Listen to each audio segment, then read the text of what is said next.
Today on the Authentic Podcast, I'm sitting down with someone who's been making moves in the Christian hip hop space here in San Antonio. We actually went to the same high school, and I don't know if Dylan knew that. Did not. But yeah, he went to this. We went to the same high school just a couple years before us, and now he's creating impactful music and also building community through events like the BYO 16. I'm excited to hear more about his story, his faith, and his vision. Ladies and gentlemen, my favorite day of the week, SonDaye. SonDaye, let's go. Yes, sir. Yes, sir. Yes, sir. Appreciate how you doing, bro? Man, I'm blessed. I'm blessed. Thanks for having me Man, on. of course, bro. Of course. Yeah. And yo, everybody, thank y'all for tapping in, man. Again, we're here at the Authentic Podcast. James, I love how you said that. My favorite day of the week. Yeah, SonDaye. Yeah, I put some thought into it. Man, that was clean. Yeah. That was clean. No, we appreciate SonDaye, you coming in, man. And just we know you're authentic, bro. We couldn't ask for a better guest to be here, man. So just want to get into what we usually like to do here and starting this off is just, it's about you, man. It's your origin story. This is all about you. So we want the viewers to know, who is SonDaye, man. So if you give us a high level talk track of you, man, let's take it back. Where you're from. You're talking about Kentucky a little bit. Yeah. Right. So give us a little intro on you, please. Yeah, absolutely. So just, I was born in California. My dad was in the military, Navy. And so born in California, my parents got divorced probably like real early in life. Yeah. So maybe a couple months when I was a couple years old, excuse me. And so from there, my mom went to California. My dad went back home to Kentucky. And so I went to go live with my dad. And so I grew up in Kentucky a couple years. Then we moved to Washington State. Okay. And so this is kind of where things get interesting because now I'm starting to get into faith. And so in California, I would go back and forth between Washington, California, to visit my mom. And so Washington was a pivotal point, and even going back to Kentucky. So I grew up in a Christian school in Kentucky. When I went to Washington, my dad, I met a lady, and she was really heavy into the Bible and the Word of God. And that's where I got a lot of my roots. And so my stepmom really kind of influenced me with the Word of God. And so from there, man, it just, God in His sovereignty had these moments where He would just be, pouring into me. And then high school in Washington State, I ended up leaving my senior year and going down to San Antonio. And this is crazy because Welcome home. Yeah, right. And so it's in San Antonio where God was really getting to just rock me. So her reason for saying let's go to San Antonio was, hey, God is telling us to go and move. And I was like, okay, I really just wanted to get a fresh start. Sure. So I did end up coming to San Antonio. I went to Taft High School. Taft Raiders were all Raiders here. Let's go. Let's go, Taft Raiders. And so I graduated there, went to UTSA.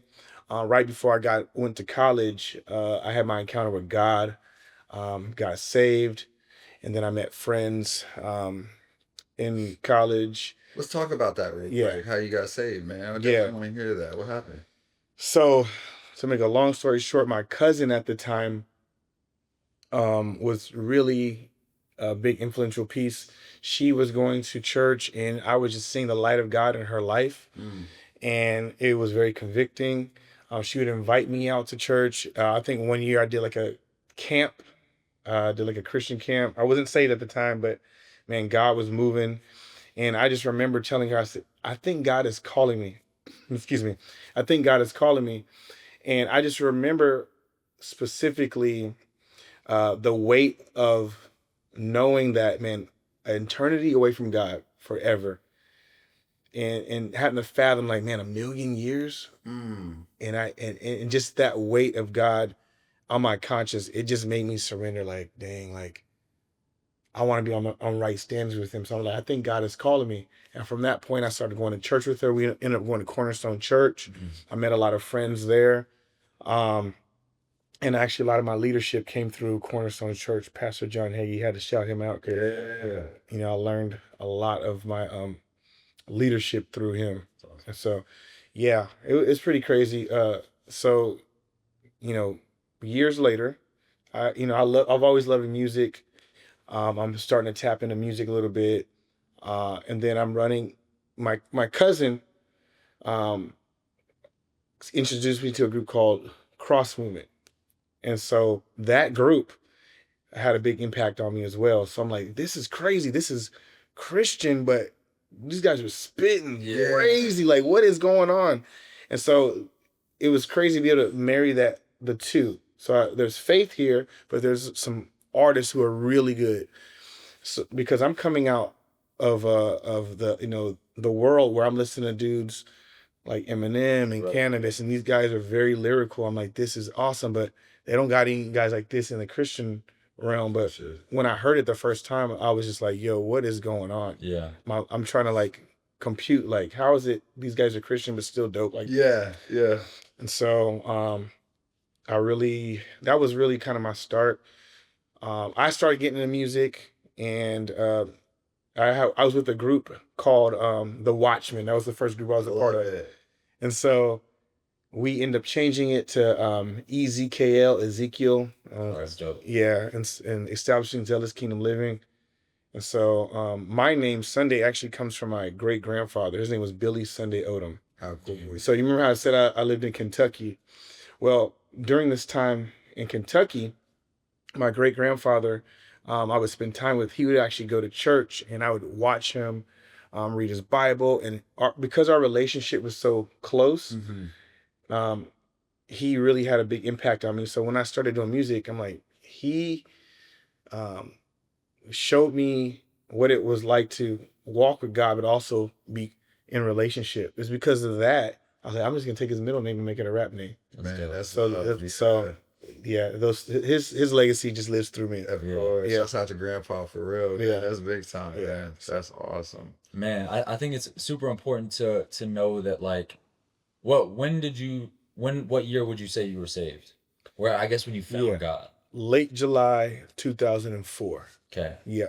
2004 is when you found God. A lot of people think that, and outsiders looking in, Yeah. think that when Christians find God, that life is perfect, life is phenomenal, we don't trip up, nothing like that. Yeah. You released a song in 2017 called Tug of War. Yeah. And in that song, you talk a lot about depression, Right. sadness, stuff that you're going through. Yeah. And I'm listening to this song and I'm like, dang, like it was powerful because it's feelings that I, as a Christian, have felt before as well. Yeah. After I had been saved. Right.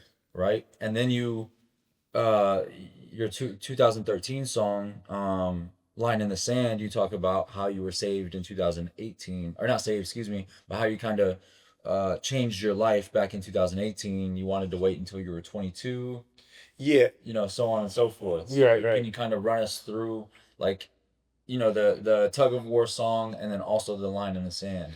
Right. So they kind of connect. So the Tug of War song is really just the battle that, as a believer, you have, because you have God's standard here, but you're still dealing with yourself. And sometimes you can get discouraged and want to give up on yourself. Yeah. And you see God's holiness, but you also see your own self. And when you're tripping and falling so many times, you're just like, man, maybe I shouldn't do this Christian thing. And so the thoughts come in of like giving up. And sometimes you're depressed because you're not living how you know to live. Right. And we give up on ourselves quicker than God does. Yeah. God's the one who's patient with us. We're the ones who are not. Yeah. And so in Tug of War, it's just a battle between I want to live holy, but I'm struggling. And maybe if I just kind of end this thing, you know what I'm talking about? Yeah. Unalive myself, maybe I don't have to worry about it. I'm tired of having to face these these dark seasons. And as a Christian, you're not exempt from struggle. You're not exempt from pain. You're not exempt from the rest of things that we all go through. The difference is you have somebody with you to walk you through it. Yeah. And when you can learn to lean on him, the burden's light. Jesus says, my yoke is easy, my burden's light. But oftentimes we don't lean on him, and we try to do it on our own. And then when we fall short, we're like, we want to give up. So that's what that song is about. Now, Line in the Sand kind of connects in the sense that as you grow in Christ and you mature, God, um, he wants you to eventually repent from those things, right? So although there's grace, maturity with grace says, okay, the same grace that picks you up actually can keep you from falling. So the line in the sand is me kind of dealing with like, hey, are you walking with God or are you not? You can't have one foot in, one foot out. Yes. So it's just this kind of line drawn. It's like, son, like you've been walking with me. Pick a side. Which one you're gonna be in? Because as a Christian, sometimes you find yourself, in that tug of war, right? But God draws that line and say, hey, I want you to walk with me. And not to say you don't make mistakes, but the disposition is I'm gonna make a decision in my heart to follow you the best I can. Yeah. And do everything I can, as opposed to I'm just gonna whatever check, just do what I need to do and just hopefully I get in. Yeah. And so in the song I say that when I was 18 years old is when I got saved. Yeah. But prior to that, I'm like, okay, I'm aware of God. I know who he is, but I'm like, when I turn 22 years old, I'm really gonna start living this thing out for real. Give me a couple years. I want to kind of wild out, do my thing. But we don't necessarily, how do I say this? In my mind, I'm like, I'm going to choose at 22. Yeah. As if I had the power just to Yeah. put it all down and come to God when I want. I'm Switch. Yeah, I can't just hit the switch like that. I'm not strong enough. So God's like, no. We're going to do this right now. And so that's, like I was saying earlier, that's when my testimony comes in. God using my cousin, using different people around me, my barber. My barber's like, hey, man, you want to come to church? I'm like, yeah, I'll come when I'm ready. Yeah. But so God was surrounding me with all these different people to where everywhere I went, there was like something mentioning God, to the point I'm like, dude, why is it everything about Jesus all the time, And I finally was just like, okay, I hear you. So Line of Sand kind of touches up on that. And basically it's the message is, pick a side. God is calling you. We can't have one foot in, one foot out. Yeah. And you can live holy, and God can give you the will and desire to do it. Even though you feel like you can, he can do it. And I think obedience too in that, right? Like we do have a choice, right? Free will. And I think being obedient to that calling at such a young age just shows your maturity.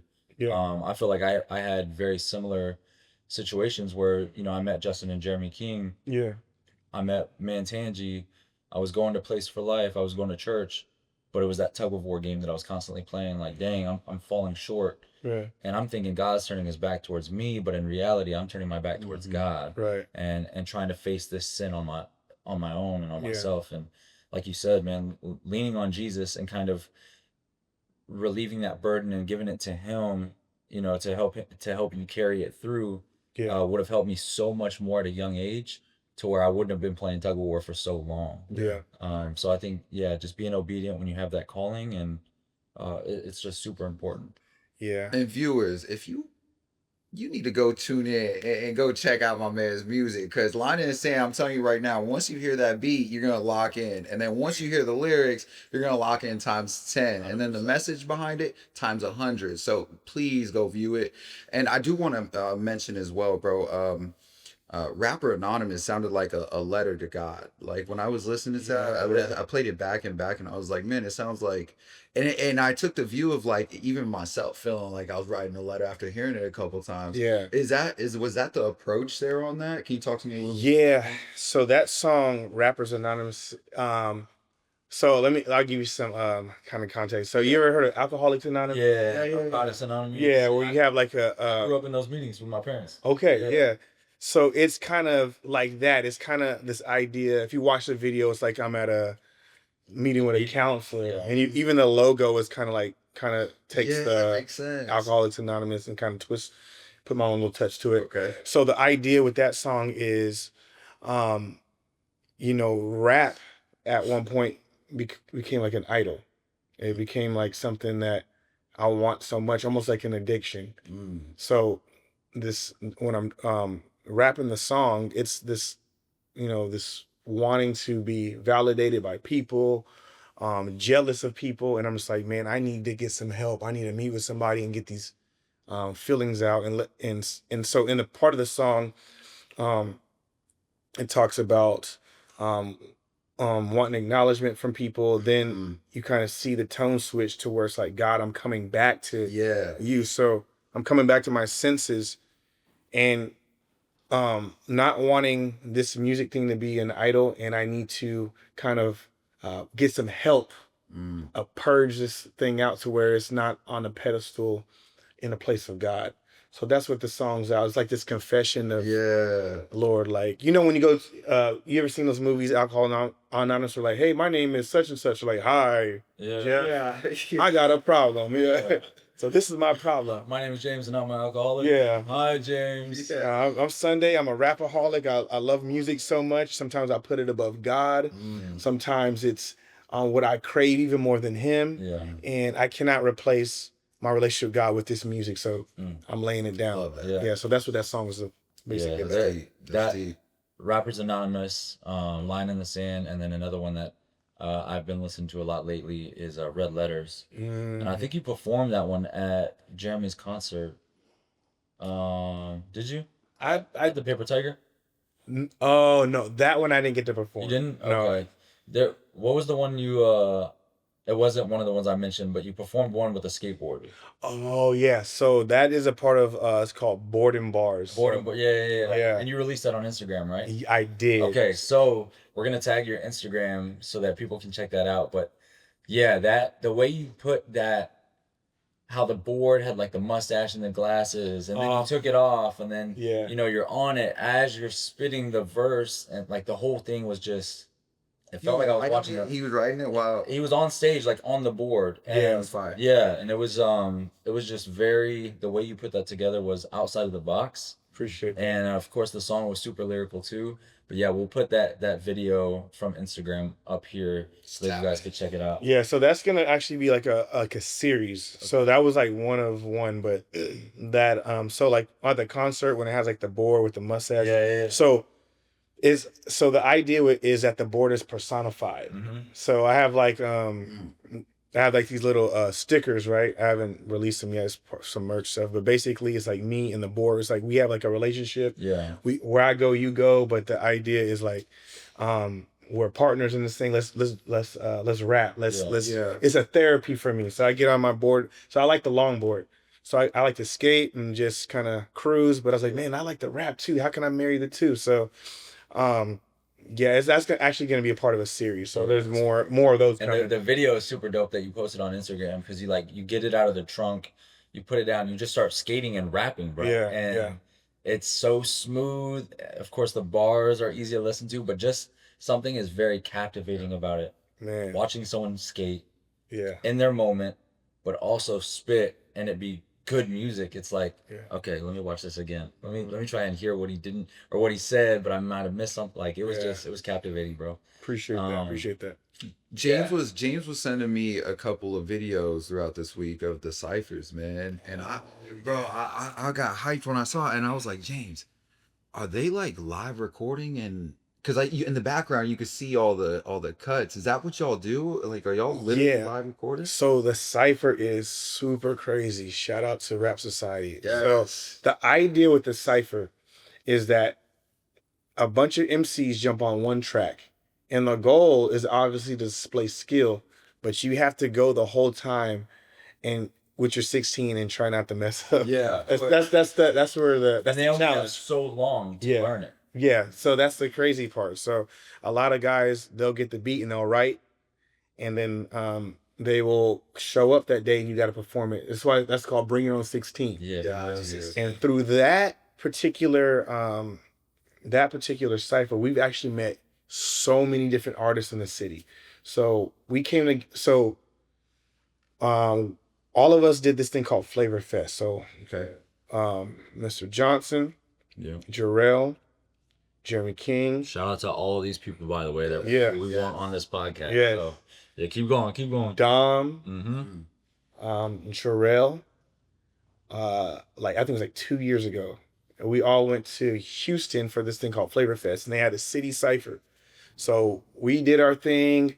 What was crazy about our cipher is everybody had like their vocals and beats behind their music, so they can rap over their lyrics. We were the only group that just did it without any beat behind. So it's like either you had the verse locked in, Yeah. or you didn't. It's like Yeah. so that's to me is how a real cipher is supposed to be. Absolutely. So we built so much camaraderie in that moment. We're like, we got to bring this back to our city, y'all. So we came up with the Bring Your Own 16, and we started pushing it out on the on Instagram. Hey guys, sign up. Here's the beat. And so through that, all these different artists in San Antonio started coming off the woodwork. Oh. We're meeting people like Jahel, Kevon. Hey, Kevon's about to be on our next episode. Yes, today. like He's coming at 8. and there's Micah Berger. Like there's all these. There's too many to name, Yeah, right? But Island 1K. Island 1K. There's all these artists So many. that we when I- met. That's when I realized like Christian hip hop in San Antonio is different. Man, Like, It is. It is different. Very different. Yeah. And what I love is, I scroll through TikTok and all these other social media platforms, and I definitely want to conversate with you on this. Like, there's some people who I feel like when I hear it, where it's like lukewarm, where it's like you're on the boundary of like being on not fully speaking of faith through God, kind of the message, and it's kind of dangerous, right? What's your message to people that are like half foot in, half foot out kind of thing? yeah. So Fun. of course, I would just say, that, and so we actually talked about this before. There's a spectrum within Christian hip hop. So you have people who are really authentically, the message is strong with the gospel, like boom, like you're gonna hear it. You're gonna hear Bible verses. Example right here. Right. Yeah. And so then there's other people within the space to where they're Christian, their message might not be so punch hard with the gospel, but it's still not sinful, right? And so there's space for that. But then there's that line where it's like, okay, now you may be crossing over to where you're not even doing Christian stuff at all. We've seen that. So it's a very controversial topic within the genre. My take on it is I leave room for space. And I'm not you, you're not me. But at the same time, my principles are, is your music wholesome? Is it causing people to live in a way that's contrary to God? If those things are, if that's not the case, I'm like, okay, cool. It's only when people start using God and then talking about something just, off the wall, that where I'm kind of like, okay, I need to start praying for that person, or this is little, because there are edgy Christians, man. I've seen it.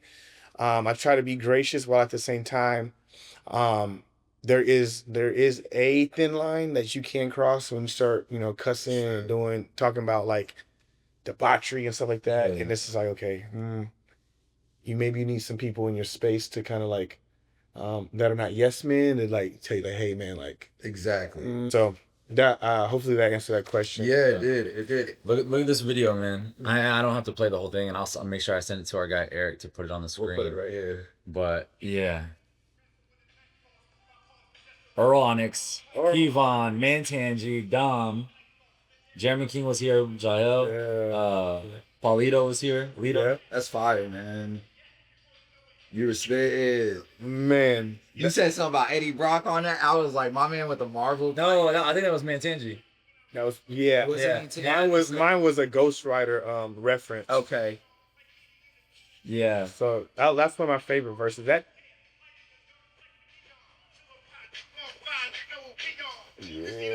Yeah, bro.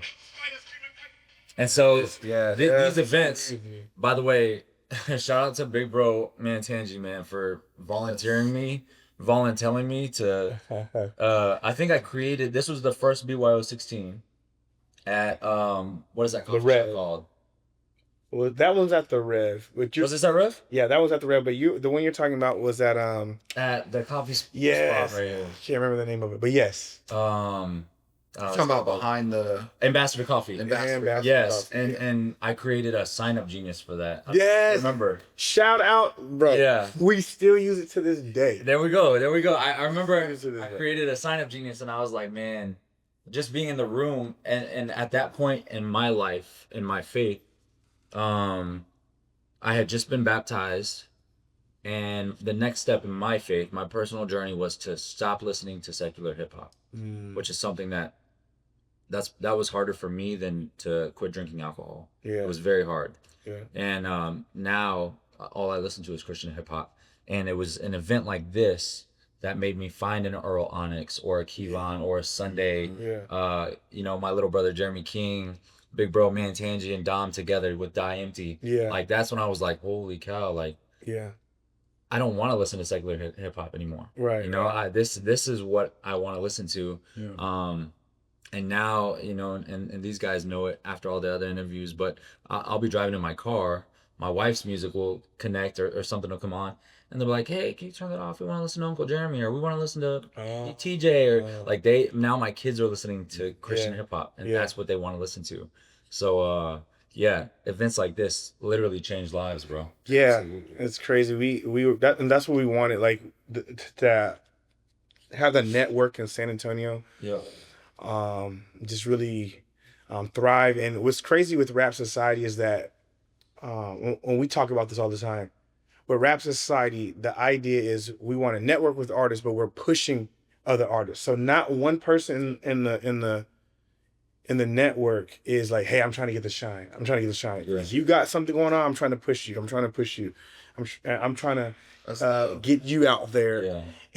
And no one's trying to compete for, hey, look at me. Yeah. And that's how it works. And because of that, we're able to build. Yeah. Like I don't need to be that guy. Yeah. If the whole face is all these individuals. And so because of that, we're able to keep good relationships. We're able to promote other people because there are individuals.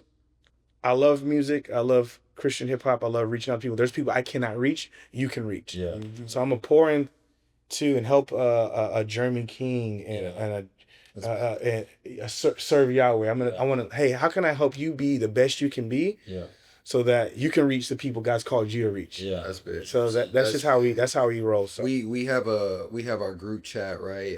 Where you know we kind of talk, and that was like kind of the basis into the Authentic podcast, where it's YWIW and it's you win, I win kind of thing, right? And I feel like there's not enough of that love being spread in San Antonio, man. So hearing you say that is just like, you know what I mean? That's big time, man. Because I feel like there is a lot of people that are like, oh, it's about me, it's about this, and it's like, dude, if you win, my man, we all win, and the city's winning, you know. But ultimately, you know, right, king of the universe. So, and that's the thing. That's the kind of reputation San Antonio's had, whether it be mainstream, where because San Antonio doesn't have that one person who blew up, and is known like across the world. Like if I go to Houston, everybody knows who Paul Wall is. Right? Everybody knows that. But in San Antonio, we've never had that one person that's like, oh yeah, that. So everyone is trying to be the guy to blow up out of San Antonio.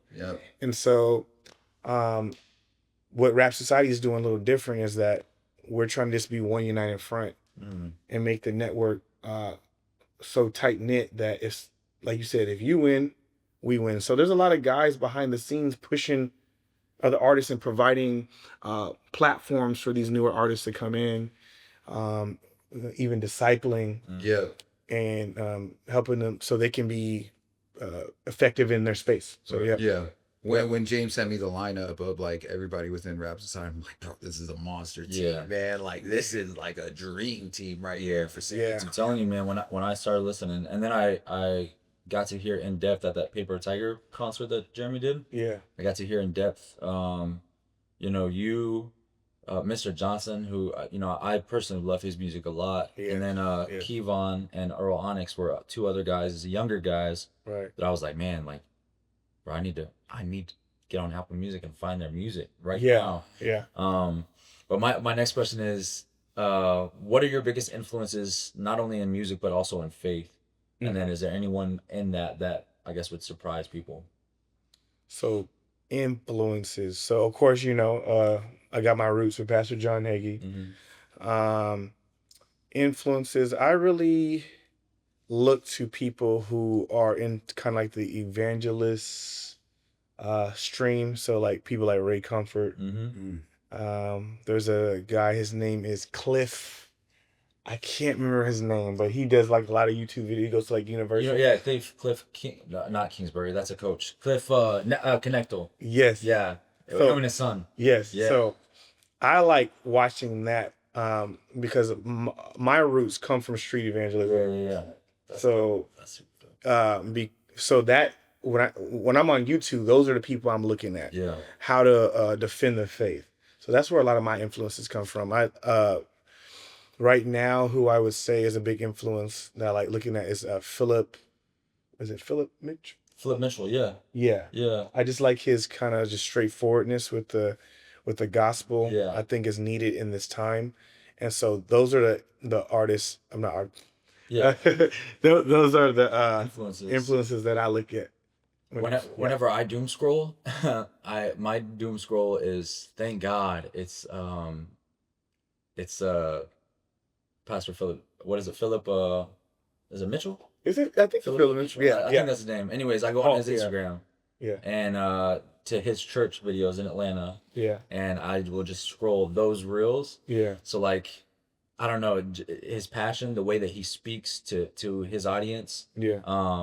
There was like a video last night that I watched, and it was this guy that moved. He drove 44 hours. Oh, I saw that. You saw that? Yeah. From Canada, and pulled up to the church and was like, I just want a job. He's like, I got you $50,000 and a job, you know. And I'm in bed with tears coming down my eyes at like midnight, and I'm like, yo, what am I doing right now? Yeah. But yeah, that's somebody that I watch pretty much every single day. Yeah. And he's solid. I think his voice is definitely needed right now. yeah. And yeah, I've here's the crazy thing. I actually saw him a couple years ago, like on a TikTok, and he had the same fervency. And I was like, yo, who's this guy? But it wasn't until recently where all of a sudden it was like an explosion, boom. Yeah. Where he's getting a lot of attention. But he's been doing his thing for a long time. And so I remember seeing that. I said, yeah, this guy's pretty, and what he's saying is just straightforward. Wow, you don't hear it as much. A lot of times, just kind of in the Western church, a lot of our messages are centered around like, prosperity and about you, and I get it. God wants to bless us, but it's not really about that at the end of the day, because if that doesn't happen, what happens to people's faith when those things don't happen? Yeah. That's the concern. There's a lot of truth in his message. Yeah. Sometimes truth, people don't like it, right? Yeah. They shy away from it, or they want you to kind of beat around the bush. He does not do that. Right. The message is truth, and sometimes it stings, Yeah. and sometimes it comes off a little harsh, but it's honest and it's truth, and it's what a lot of people need to hear. They might not want to hear it, but they need to hear it. Yeah. So yeah, his message definitely stands out. Man, I love that. Yeah. What's the difference for between rapping for God and rapping with God, would you say? Yeah. So I would say I'll start with rapping with God. This is where he was an artist. It has to do with a relationship. That's really what it starts with. For sure. And so I'm going to take a stab at it. So when you're rapping for God, you're doing it for him, and that's good. And your music might be impactful, might have, scripture in it. Mm. But if you're not careful, sometimes you can be doing that and you not be close with God. And because you're operating in the gift, you think it's, that means relationship. Rapping with God is you're close, you're sensitive to him. He's allowed to tell you no. He's allowed to tell you to, hey, take a break for a season. For sure. He's allowed to push you forward. The gift is surrendered to him.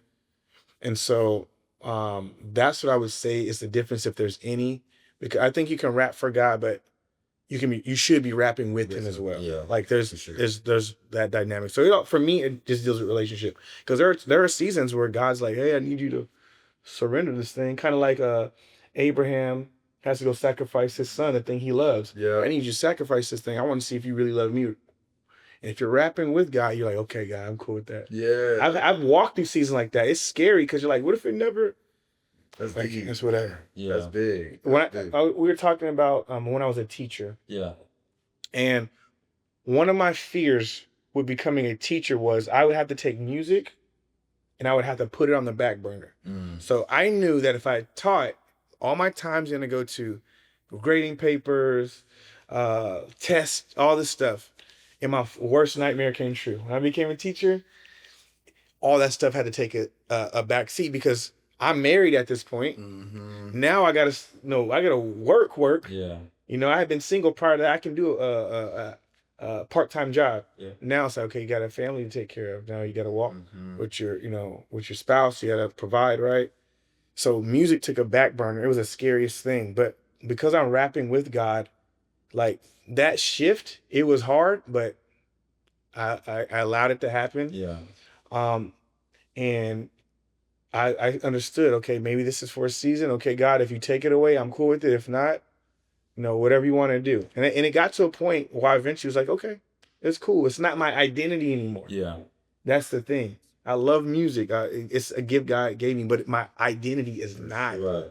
this. Yeah. At the end of the day, if I'm like, hey, you're done, I'm still a believer. I'm a son. That's my biggest identity is I'm a son Yeah. of God. And so, when I'm 60 or 70, I probably won't be rapping, Yeah. right? Yeah. But this is my identity, and I don't fall apart if I don't have music. Right. Sure. So For sure. yeah. Shouts out to all the teachers, by the way. Yeah, shout out to We y'all. were just talking about that, man. Shout out to the teachers. Yes, Yeah. sir. Man, my last question is, we have a BYO 16 coming up, right? Yes. Okay. Oh. When is that?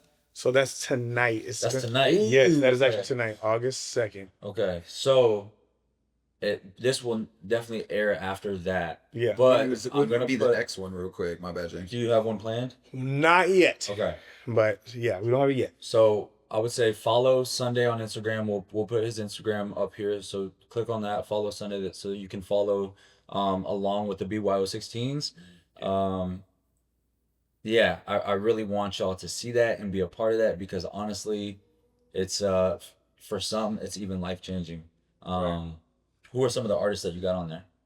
So we have Lito's gonna be on there. Yeah, okay. I believe Empty. DMC. I want to say Jarrell's gonna be on there. Okay. And we got a couple other people. So Yeah. Man. Yeah. Free Man. right there. Where do you see BYO 16 in 5 years from now? whew, man. So ultimately, what I would like to see is, of course, content with this. It kind of getting a lot of momentum through the social media space. Yeah. But I would also like to see, and this is a dream of mine, big name artists come through That'd be crazy. and to jump on it. I would love to see like a Dayton or a Bizzle or Lecrae come and partake in the BYO 16, something like that. That would be That'd be super fun. crazy. That'd be fine. That'd Yeah. be dope, bro. Yeah. Mount Rushmore of San Antonio Christian hip hop artists. Oh, you're gonna put me on the spot. It's only 4. Okay. Or, you know what? You did a song, man. I love this song. It's called "Riding the Pine."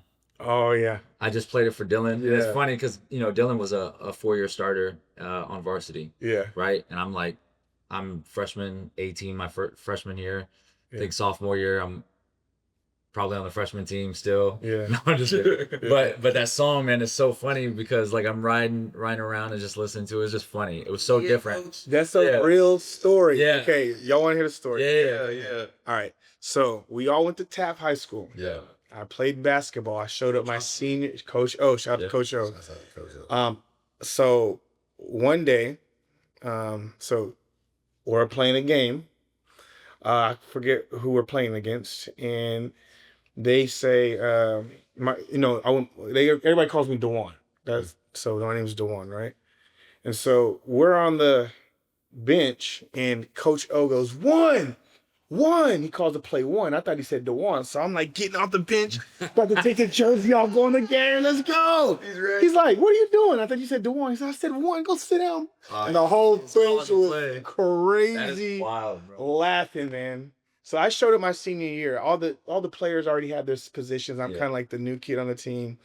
And I'm like, yo, like, I'm about to get in. Put me in. He's like, no, bro, I did not call you.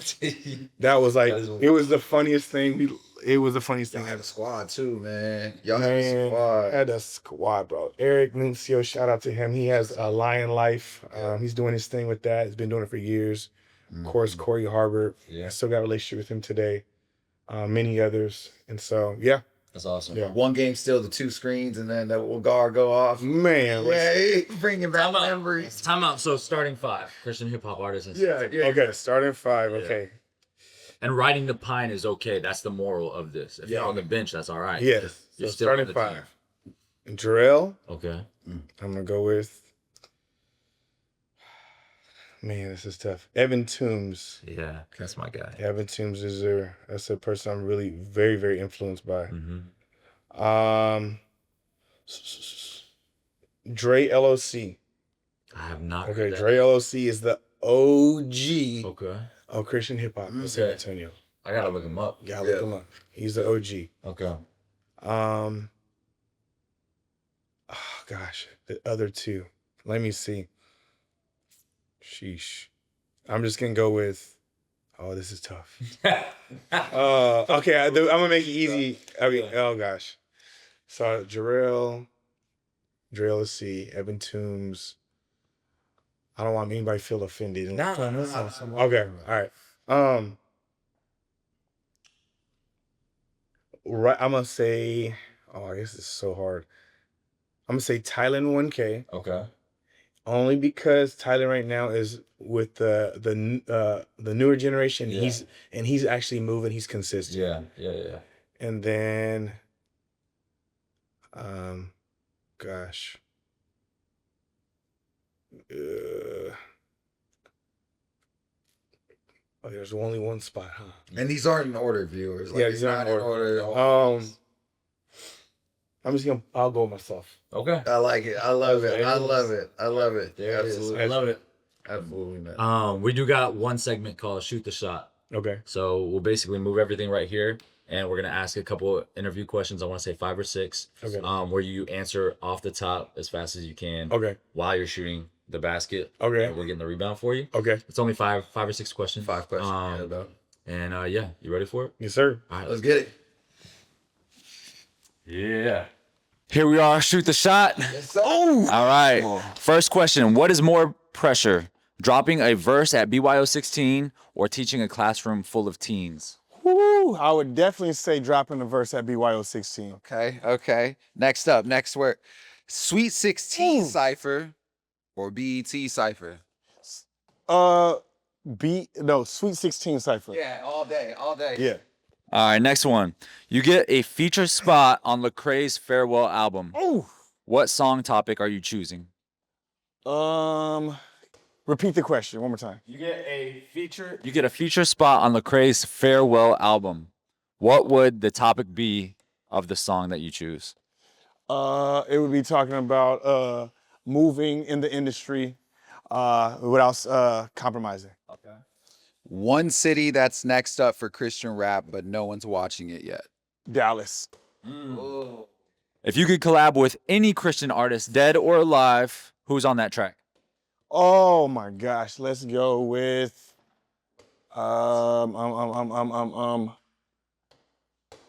there's a guy named R. Swift from Pennsylvania. Okay. From PA, I love it. Most fire verse you've ever heard in a Sweet 16 cipher. Name drop. Man, I would say Oral Onyx. Ooh. Earl Onyx goes so hard, bro. All right, my last question is, what's one line you wrote that you knew would hit different live? One